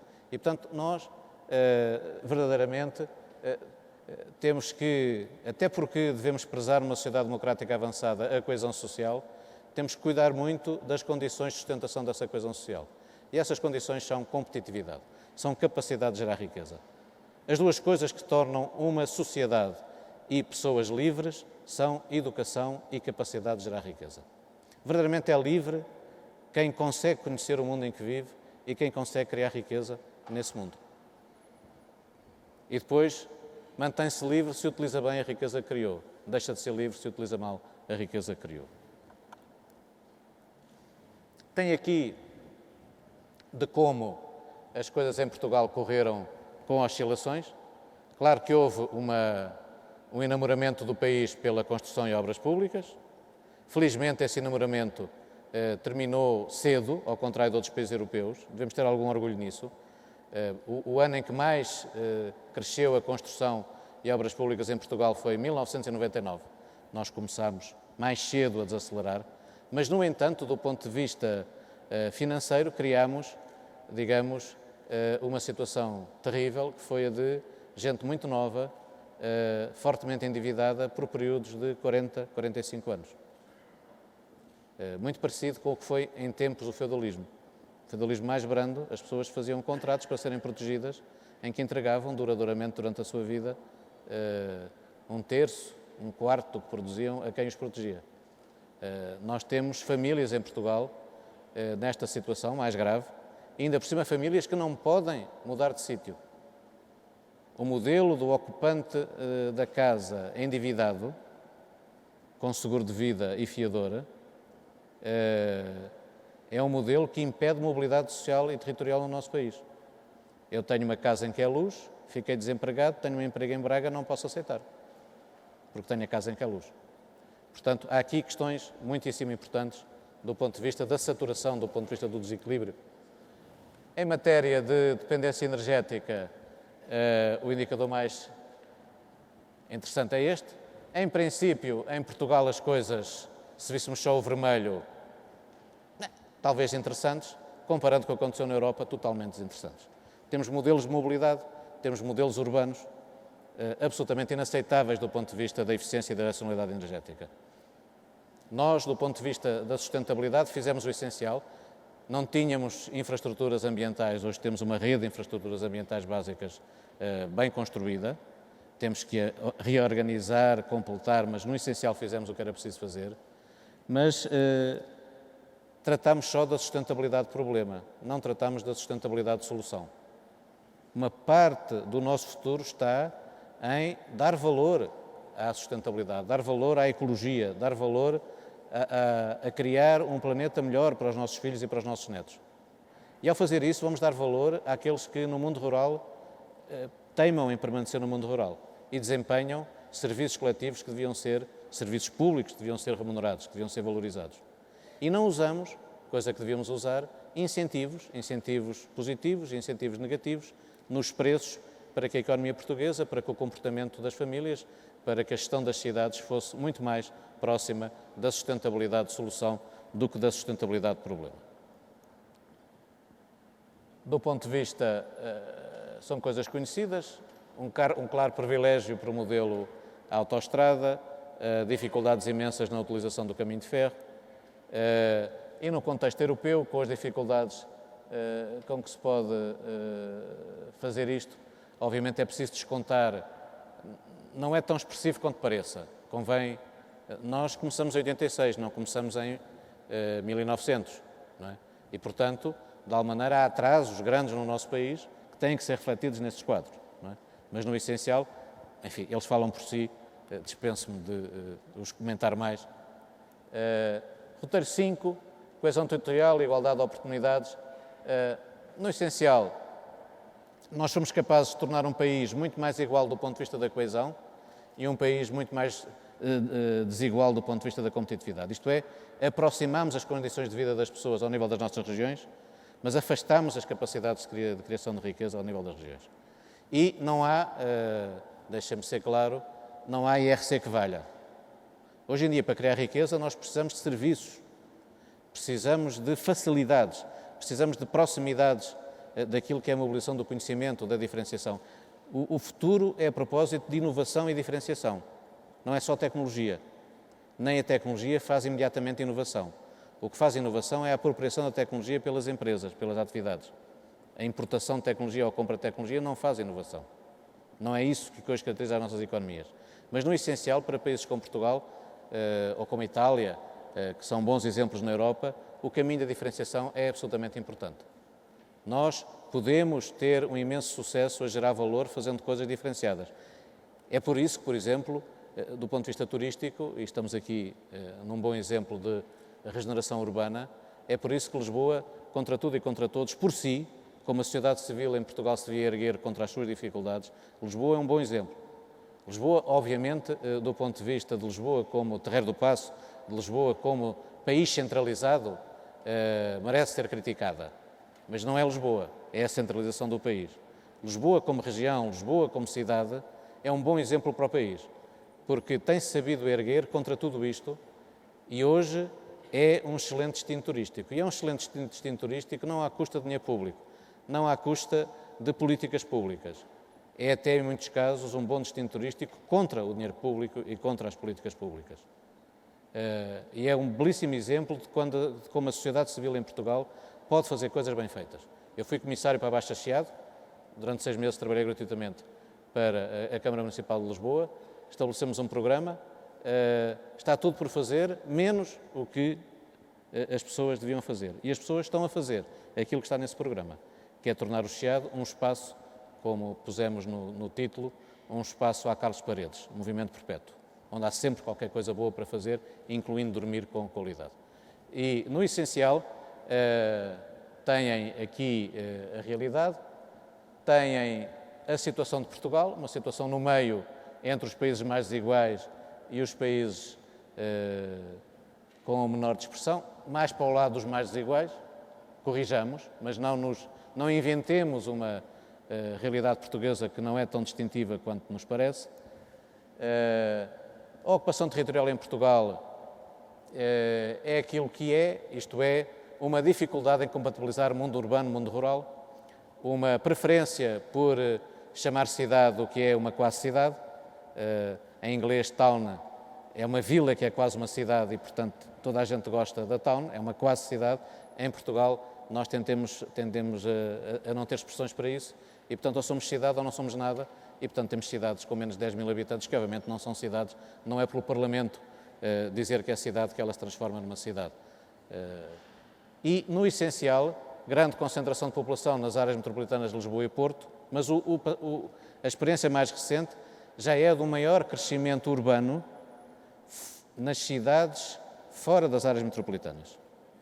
Portanto, o país também está a mudar e essa mudança vai ajudar, desde que nós percebamos que o mundo rural precisa de serviços e eles têm que ser lá localizados. E desde que percebamos que há muito a ganhar em poder fazer novas formas de gestão das cidades com massa crítica, não precisamos ter coisas enormes, mas precisamos de ganhar massa crítica e construir modelos de gestão muitíssimo mais sustentáveis, com vantagens para a criação de riqueza e a coesão social. Tem aqui a comparação com a União Europeia e veem claramente as semelhanças e as diferenças e de como é em equilíbrio que nós temos que avançar. Do ponto de vista populacional, é muito interessante. Olham para a área metropolitana do Porto, o crescimento é baseado em demografia, do ponto de vista de crescimento natural. Ainda temos uma população mais jovem do que na área metropolitana de Lisboa, onde o crescimento é por migração, não é? Temos um país que foi descoberto e teve imigração provável, os nossos parceiros de 500 anos, não é? Guiné, Cabo Verde, Angola, mesmo Brasil, provável, e depois é improvável, o Mar do Negro descobriu Portugal, imigrou e foi-se embora. E, portanto, está ali. Portanto, este país também conheceu essa realidade. Do ponto de vista, enfim, tem isto sempre tratado em termos portugueses e veem como há mais oscilação em Portugal. Em matéria de envelhecimento também, problemas fortes em Portugal e mais graves do que na União Europeia e, portanto, maior responsabilidade devíamos ter tido em criar condições para que o modelo social pudesse ser sustentável, porque temos por dentro, e estas coisas não se resolvem, não é aos 65 anos que vou resolver os problemas dos cuidados de saúde de alguém, do seu financiamento, é quando entrou no mercado de trabalho. Se as reformas são difíceis de defender, os cuidados de saúde são muito mais, e não pode haver ilusões.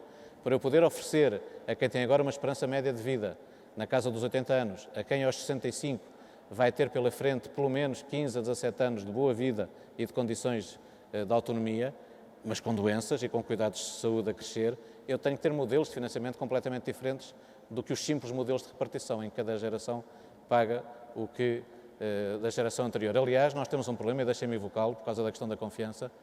Nós não podemos massacrar nenhuma das nossas gerações. Pessoas como eu pertencem a uma geração que pagou tudo o que tinha a pagar em relação à geração anterior e que vai pagar parte da nova geração. E merecemos ser bem considerados. Mas não podemos ser contra aqueles que estão numa situação mais difícil, que são aqueles que são nossos filhos, ou têm a idade dos nossos filhos, e que sabem, têm uma certeza ou não deviam ter, sabem que muito provavelmente não vão ter ninguém que pague a sua segurança social quando envelhecerem. Têm dúvidas profundíssimas sobre isso. E, portanto, Portugal começará a construir o seu modelo social do futuro quando unir quem tem 30 e poucos anos e quem tem 60 e tal anos, no mesmo desígnio de um país onde existe a democracia e onde existe a confiança na construção de soluções para todos com justiça. Não podemos opor velhos a jovens e não podemos, sobretudo, em nenhum país que queira ser democrático e que queira ter futuro, não confiar na juventude e não dar condições a quem tem 30 e poucos anos de ser verdadeiramente o protagonista do futuro que este país vai ter. Para terminar, grandes transformações, crédito, endividamento colossal. Tem aqui, não é um problema exclusivamente português, mas foi muito mais português que europeu. E não há volta a dar. E não foi só casa, foi também televisão fininha. Houve mesmo quem tivesse problemas em que uma televisão de 5 centímetros já era grossa e havia de 3. E foi viagem ao Brasil. Tudo isso é ótimo. No 2004 o estádio de futebol era ótimo. O problema é depois. A vida de uma pessoa, quando nós temos dificuldade, penso que todos concordarão comigo, quando temos dificuldades ou estamos atrapalhados, nós somos a nossa vida nesse momento, não somos o momento. Aquilo que este estudo procura mostrar a Portugal é que, perante as dificuldades atuais, Portugal tem que ser Portugal e não o Portugal atrapalhado. O Portugal atrapalhado não sai da crise. Quem vai sair da crise é o Portugal que teve alguns momentos de atrapalhação, mas que, na sua existência, teve mais momentos de não atrapalhação. E, portanto, nós aqui temos que ter... E a solução começa quando nos vemos ao espelho e somos verdadeiros, não é? Quando vemos o que temos que ver e não quando mentimos e escondemos aquilo que devíamos ver. Tem aqui o peso do crédito à habitação no rendimento. Enfim, é uma revolução, é colossal. Isto tem consequências. Tem aqui, digamos, a razão pela qual Portugal, nesta matéria, não tem problemas mais graves.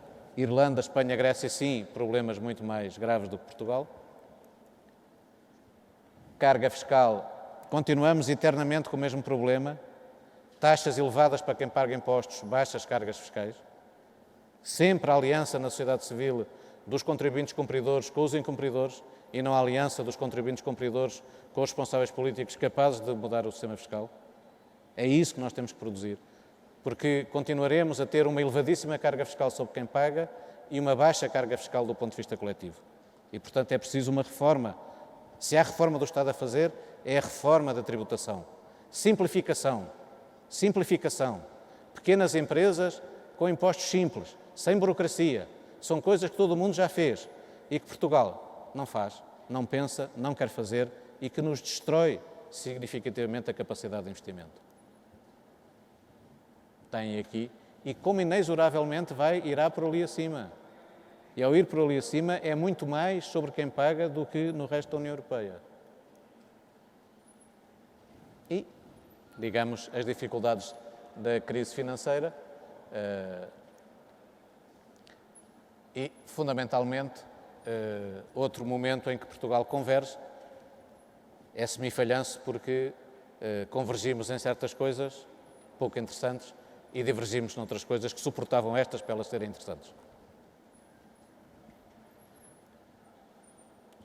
E, portanto, para terminar e cumprir o horário, apenas não ajudando a recuperar o atraso, está apresentado. É a nossa leitura. Em pouco tempo. Ela é mais complexa, está escrita, tem essa vantagem. Espero ter-vos entusiasmado sobre uma coisa que me parece fundamental. Em momentos destes, verdade, capacidade, reflexão, parar para pensar e agir. Mas agir pensando, agir com cuidado. E, sobretudo, agindo com base não nas nossas convicções. As convicções são para a coragem, não são para a inteligência.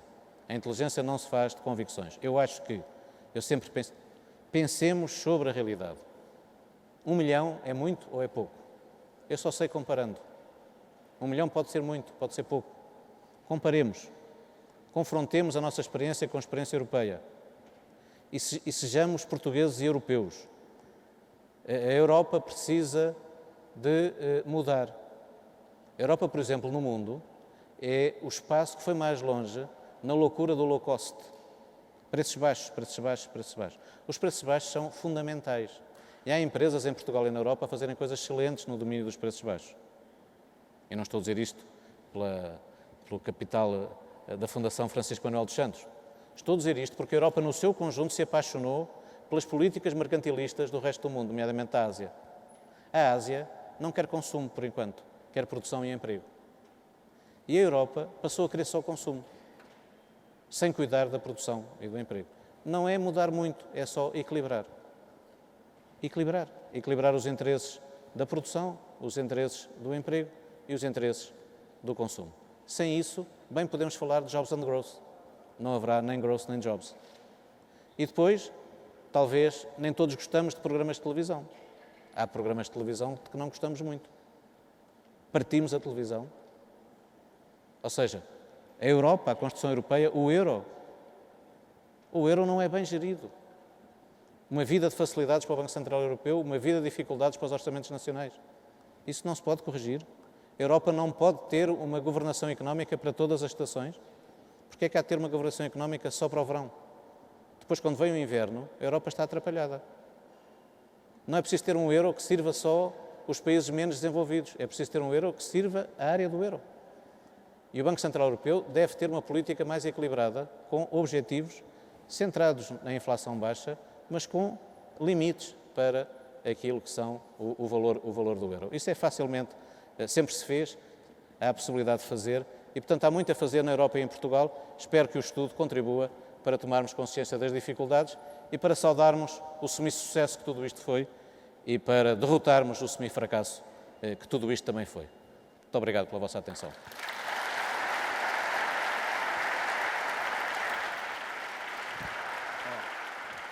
Onde acaba o relógio? Onde acaba o relógio? Muito obrigado à equipa do Augusto Mateus Associados. Vamos ter um período de perguntas. Pedi-lhe que ficasse aqui. Quem gostasse de pôr alguma questão, alguma pergunta, pedia que levantasse o braço e alguém se aproximará de si com o microfone. E a professora agora gerirá as perguntas. Tá? Pedia só que se pusesse de pé para que possamos ver. Obrigado. Bom dia. Eu estou desagradavelmente surpreendido com o conteúdo do livro. Em primeiro lugar, gostava de perguntar porque é que parou a investigação em 2010. Diretamente com o exemplo, falo na carga fiscal direta, que na média do gráfico que apresentou representa 11% de segurança social e 10% de taxa média de IRS. Neste momento, esses dois impostos juntos representam para um salário médio nacional de 1.000 euros 56%. Depois, a terminologia dos gráficos. Sinceramente, há ali muitos termos que eu não percebo. Distribuição do PIB regional. De onde é que está o gráfico de Portugal? Onde é que está a composição do PIB por região? Portanto, eu realmente lamento o conteúdo deste livro. Chamam-lhe a isto estudo. Qualquer jornalista ou qualquer estudante de comunicação social, lendo um jornal todos os dias, conseguia fazer melhor que este trabalho. Muito obrigado. Deixe-me só responder a um dos pontos. A sua intervenção faz parte de todas aquelas que são bem-vindas, não é? Apenas lhe solicitava que lesse com mais calma e com mais atenção o que está disponível e, obviamente, sobre um ponto que é objetivo, portanto, não quero interferir na sua opinião, tem toda a liberdade de a ter. Sobre um ponto que é importante esclarecê-lo, este estudo começou em 2011, usa dados até 2011 e fez essa opção desde o princípio. Não é um estudo centrado na atualidade, é um estudo centrado num período que tem princípio e que tem fim. Como tudo o que fazemos, se quisesse ter dados atuais, estaria sempre a atualizar. Portanto, fez a utilização do último recenseamento da população, que está disponível em 2011, e fez a atualização de todos os dados relativos ao período. Quanto à sua opinião, é a sua opinião, não obviamente é ligeira, espero que a confirme se tem esse aspecto tão negativo lendo o trabalho, mas não é obviamente,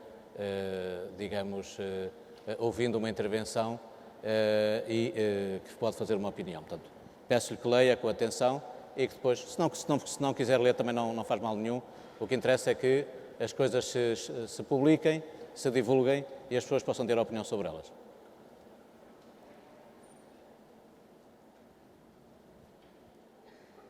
Faz favor.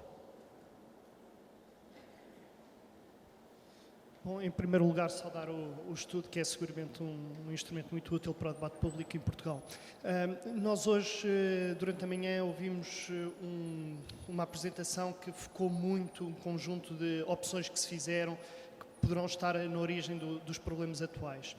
Nós, quando comparamos os países da Europa que estão em crise com os que não estão, encontramos países que estão em crise, que tomaram opções bastante diferentes daquelas que Portugal tomou, e ao mesmo tempo encontramos países que não estão em crise, que a uma série de níveis tomaram exatamente as mesmas opções que Portugal tomou e cometeram uma série de erros semelhantes àqueles que foram tomados em Portugal ao longo dos últimos 25 anos. Erros, estou a dizer, opções de governação, de comportamentos de famílias, etc.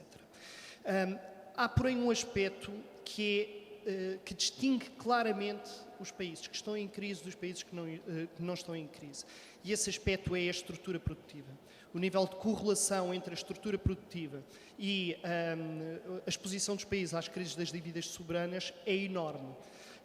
Nós sabemos que aqueles países que estão em crise são precisamente aqueles que têm estruturas produtivas mais frágeis, mais baseadas em setores de baixo valor acrescentado, mais expostos à concorrência internacional, menos intensivos em conhecimento. Seria interessante que houvesse uma maior reflexão aqui hoje sobre o peso destes aspectos estruturais para a situação atual, mas também tentarmos perceber que implicações é que a integração europeia nos últimos 25 anos teve para alterar a estrutura produtiva e alterar os desequilíbrios que existem dentro da União Europeia do ponto de vista destas estruturas. Se a integração europeia ajudou a corrigi-los ou se, pelo contrário, acentuou estas diferenças estruturais e, nesse sentido, tornou a Europa mais suscetível ao tipo de crise que estamos a viver na atualidade. Muito obrigado. Mais questões? Muito bom dia. Foi com gosto que ouvi o seu trabalho. Tenho que o ler para tirar conclusões, mas há aqui duas perguntas, Sr. Professor, que eu gostava de lhe fazer, muito claramente. Uma é uma economia fraca e débil junta com economias fortes e com moeda forte. Segundo, a Alemanha, obviamente, teve uma desvalorização automática da sua moeda, o marco, com a entrada no euro e, portanto, tornou-se mais concorrencial no sistema europeu.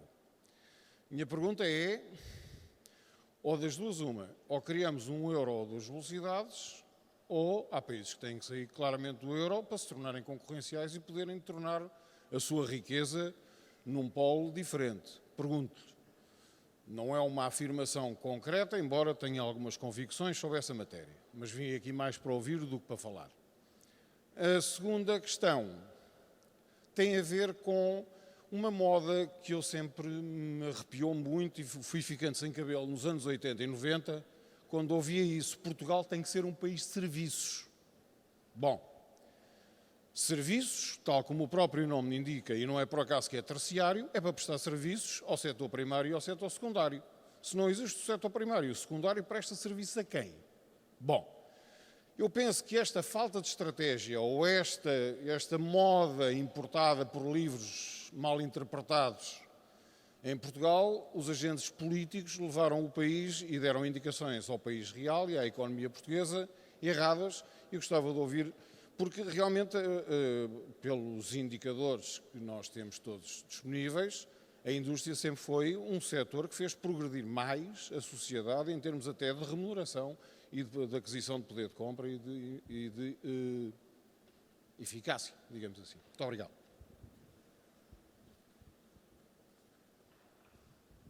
Bom dia, o meu nome é Cristina Azevedo e eu gostava de dizer o seguinte: em relação à pertinência deste estudo, eu acho que é absolutamente necessário dizer que, em primeiro lugar, estamos obviamente perante um instrumento técnico de grande valia, porque eu não conheço e trabalhei na área nenhuma reposição, nenhum repositório de dados, nenhuma análise sistematizada com este folgo.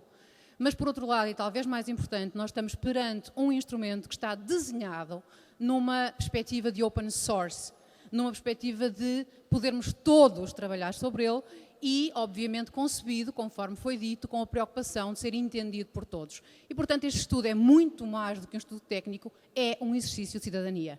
E, por isso, eu julgo que devemos estar todos, obviamente, agradecidos, é o termo, obviamente não só à equipe que o liderou, mas à Fundação Francisco Manuel dos Santos, que liderou, que teve a ideia e que, obviamente, pagou para que todos pudéssemos usufruir e pudéssemos participar nisto que, de facto, é, sobretudo, um exercício de cidadania. Mas eu gostava...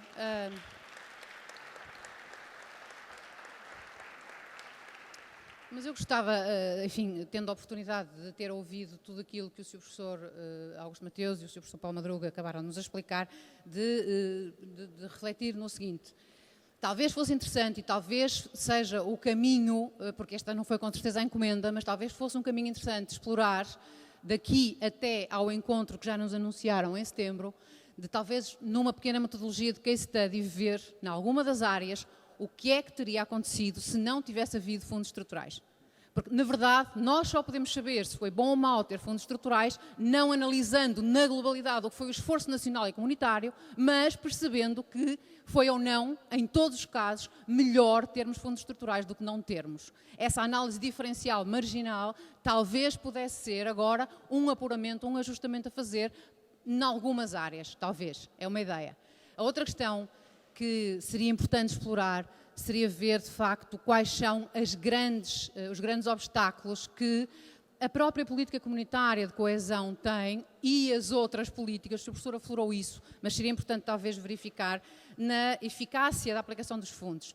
Pelo seguinte: os fundos estruturais são, de facto, enfim, o cerne da sua aplicação e do seu interesse tem muito a ver com melhoria, mais uma vez, melhoria de performance, inovação, são uma ajuda para que todos consigamos avançar em projetos mais inovadores. Ora, num país onde não há dinheiro para pão, vamos exagerar, não há dinheiro para pão, nós não conseguimos evoluir nem que nos deem muito dinheiro para fazer fábricas de croissants. E a verdade é que isto pode ser visto desta maneira.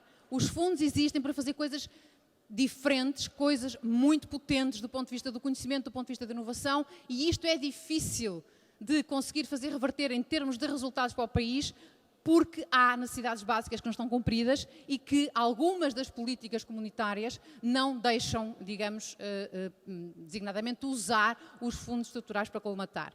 E, portanto, este cerceamento à partida na utilização e aplicação de fundos comunitários poderia eventualmente também ser discutido, até como forma de depois, junto das instâncias comunitárias de Portugal, apresentar as suas sugestões. Muito obrigada. Bom. Quem? Está aqui o Paulo Trigo. Dos efeitos secundários e das elegibilidades, eu Bom dia a todos. Bem, queria antes de mais saudar a Fundação Francisco Manuel dos Santos, porque esta iniciativa é uma iniciativa muito importante e este estudo, como aliás foi acabado de referir,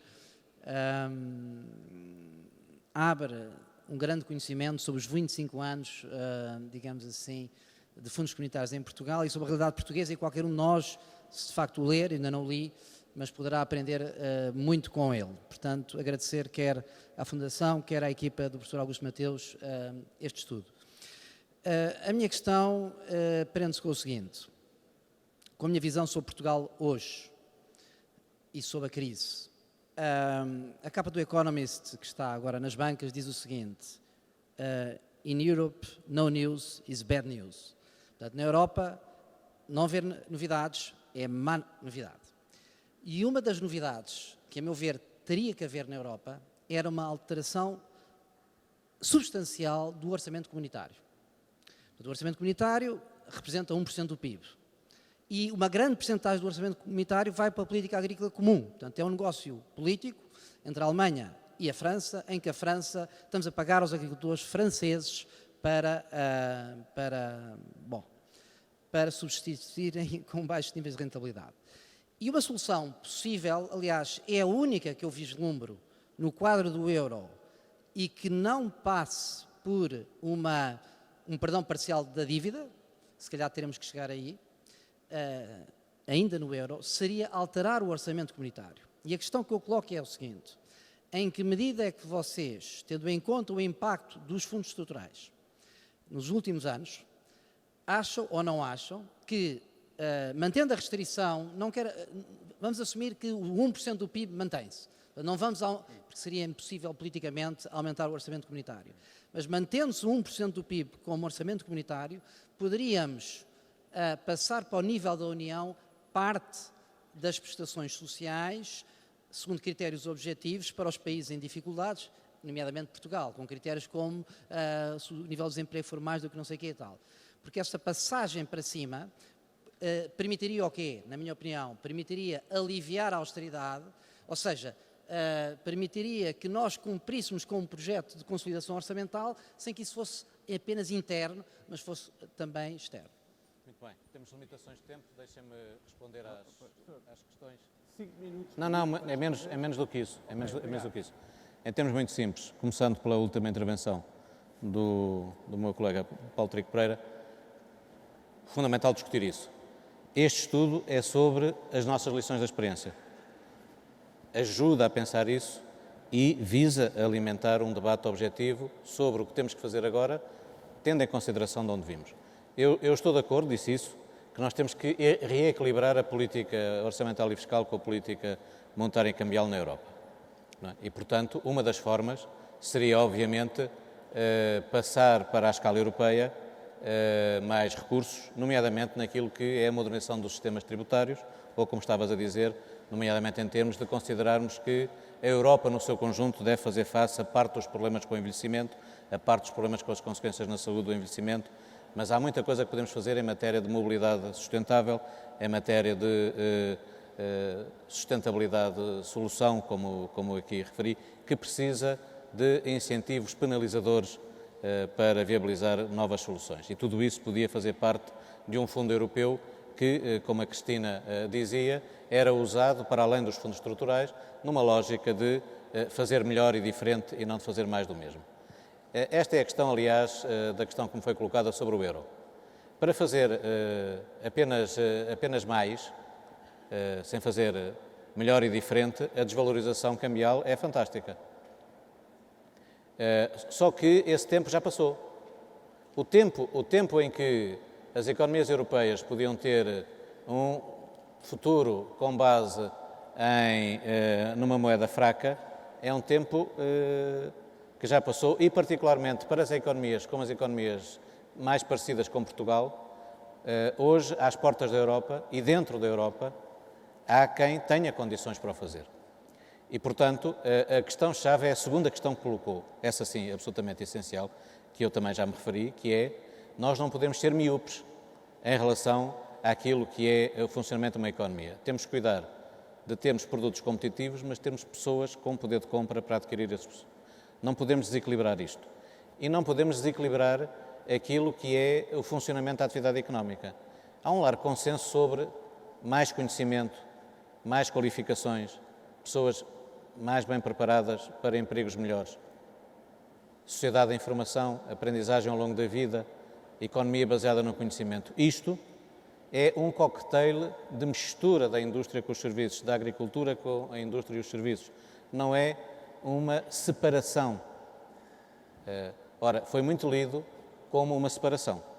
E, portanto, o que nós temos que fazer é derrotar os que querem voltar atrás, derrotar os que não perceberam, que, aliás, perceberam, eventualmente, que para cada fábrica grande colapsasse, um empreendimento imobiliário resolvia o problema.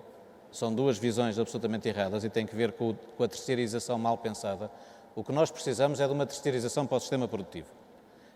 E isso é absolutamente fundamental e é um dos problemas fundamentais de Portugal do ponto de vista da sua competitividade. A indústria hoje é uma coisa muito diferente do que foi no passado. E é absolutamente essencial saber fazer e fazer para poder conceber e identificar necessidades. Se eu não sei fazer, se eu não faço, eu não sei conceber. A indústria tem um papel decisivo na inovação. Não basta apenas universidades e centros de investigação, nós precisamos de fazer. E precisamos de fazer com pessoas simples, normais, que vão melhorando, com pequenas, médias, grandes, muito grandes, com colaboração. O mundo hoje é a propósito do que se chama valor partilhado. Ninguém cria valor sozinho. O segredo não é a alma do negócio. A alma do negócio, no sentido coletivo, positivo, é a colaboração. E é por isso que a questão da estrutura produtiva é importantíssima, mas com novos conceitos e novos instrumentos. Nós precisamos, por exemplo, de trabalhar o comércio internacional com base no valor acrescentado e não nos fluxos brutos. Porque se trabalhamos com base nos fluxos brutos, não percebemos nada do que está a acontecer. A especialização de uma economia é nas exportações que a fazem crescer. Há bocado dei o exemplo, em cada 100 euros que Portugal exporta, 50 fazem crescer quem exportou para Portugal. As exportações de gasolina que a Galp faz, ou as exportações de automóveis que a Auto Europa faz, têm pouco valor acrescentado comparado com outras exportações. Como são empresas muito grandes, o valor acrescentado em termos absolutos é relevante, mas o valor em termos relativos é menos relevante. Nós temos que apoiar a Galp, temos que apoiar a Auto Europa, devemos ter mais Galps, mais Auto Europas, mas do ponto de vista, digamos, do nosso futuro, nós temos muito maior futuro a fazer aquilo que tem que ver com essa capacidade de partilhar valor e de desenvolver os territórios, porque a diferenciação nasce no território, não nasce da generalidade tecnológica. A ciência é universal, a cultura pode vir a ser universal, mas começa por ser identitária, começa por ter uma realidade bem determinada. A última nota é, obviamente, a de que, na questão do euro, percebe-se facilmente que quem quer vender mercadorias precisa de uma moeda fraca. Quem quer vender soluções de elevado valor não precisa de uma moeda forte, mas não precisa de uma moeda fraca. E, portanto, o problema do euro é um problema mais simples de resolver, que é ter um objetivo de nível cambial do euro que sirva o espaço europeu e não uma parte do espaço europeu. E, portanto, é relativamente fácil fazer. Vejam o que baixar de um quase 50 para um quase 30 fez do ponto de vista do desempenho da maior parte das economias europeias e da economia portuguesa nesta fase mais recente. O euro nasceu a 0,9 em relação ao dólar. E, portanto, fundamentalmente, nós deixamos apreciar o euro e não usamos a força dessa apreciação, que era, como expliquei, para investir fora. Para desenvolver dentro, nós precisamos de um euro formatado e gerido de uma forma que, no fundo, vai ao encontro da solução que o Paulo estava a propor, que é reequilibrar os nossos grandes instrumentos. Nós temos um novo regime macroeconómico e não temos os instrumentos para dar vida e gerir adequadamente esse regime. Mas isto são matérias que podem ser exploradas com o estudo. O estudo procurou uma coisa que será criticada, como já viram, que é olhar sobre o passado recente, com princípio, com meio e com fim, e tentar perceber o que correu bem e o que correu mal, porquê? Para não, como eu procuro explicar, para não tentarmos encontrar soluções com base na atrapalhação, mas para construirmos soluções com base na nossa força, nas nossas lições de experiência, naquilo em que podemos confiar. Basicamente, é o que poderia responder às vossas questões.